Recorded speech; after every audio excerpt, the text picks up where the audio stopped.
وأما بنعمة ربك فحدث الله أكبر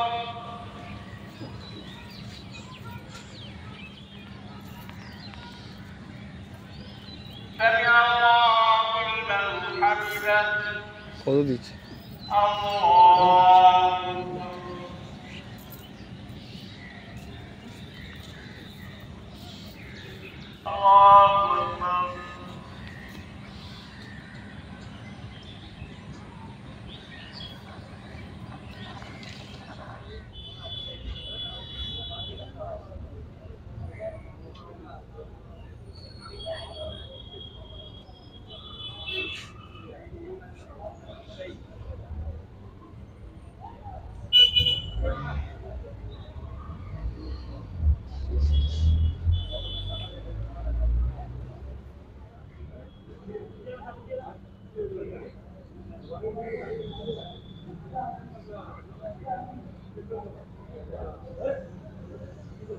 চলো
সবাইকে সারা দেশবাসীকে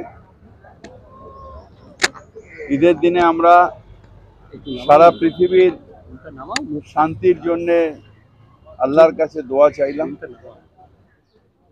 যাতে প্যালেস্টাইনে শান্তি হয়, শিশুদের যেভাবে হত্যা আছে যাতে বন্ধ হয় সেই জন্য দোয়া চাইলাম। পৃথিবীতে যেখানে এই অশান্তি হচ্ছে সেগুলো যাতে বন্ধ হয়, সব মানুষ যাতে একসাথে আনন্দের সাথে থাকতে পারে তার জন্য দোয়া চাইলাম। আমাদের দেশ ভারতবর্ষ যাতে শান্তিতে থাকতে পারে, যাতে কেউ আমাদের ভারতের দিকে রক্তচক্ষু নিয়ে না তাকাতে পারে তার জন্য আল্লাহর কাছে দোয়া চাই। ভারত বাংলাদেশ সীমান্তের যে জেলা প্রশাসন আছে নবান্ন থেকে করা হয়েছে যে 356 একর জমি বিএসএফকে ছেড়ে দেওয়ার জন্য, এগুলো প্রসিডিওর হয়েছে, এটা নিয়ে আমি ঠিক জানি না, আমি বলতে পারবো না। এটা প্রসিডিওর, যে প্রসিডিওর হয়তো বিএসএফ চেয়েছে দিয়েছে, আমি এটা নিয়ে জানি না। আচ্ছা, আবার 20 তারিখে 20 জন প্রধানমন্ত্রী আসার কথা, এই ঘন ঘন প্রধানমন্ত্রী অমিত শাহ আসা 26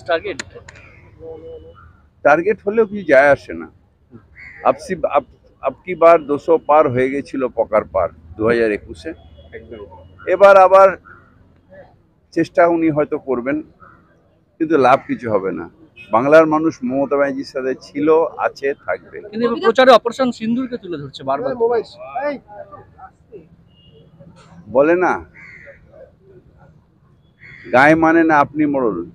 ভারতবর্ষের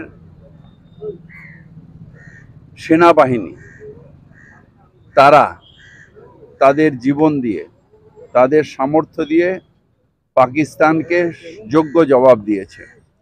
এখানে প্রধানমন্ত্রীর কোনো বড় কিছু নেই, বরং একটা বড় দেশের ভয়ে সেনাবাহিনীকে আটকে দিয়েছে কাপুরুষের মতন। সেটা অন্যায়।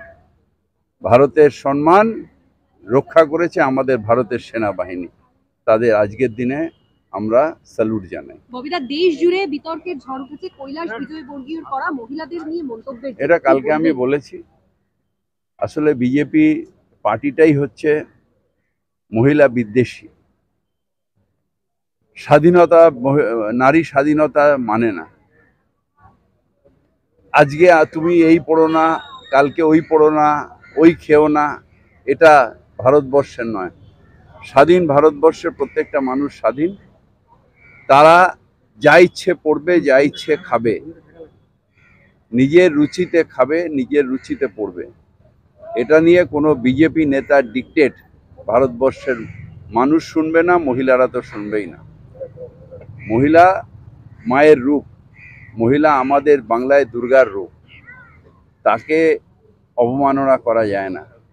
কি পড়বে না পড়বে, তোমার নিজের মনের মধ্যে নোংরা মানে আছে, কি বলে, অন্যায় আছে, মনের মধ্যে অন্যায় আছে, তাই তুমি অন্যায় দেখো। নারী স্বাধীনতা অর্থাৎ স্বাধীন। তোমাকে যেরকম আমি বলতে পারি না কিছু করবেন না, বা কি করবেন না করবেন যেন আমি বলতে পারবো না, তুমিও কাউকে বলতে পারবে না। এটাই ভারতবর্ষ।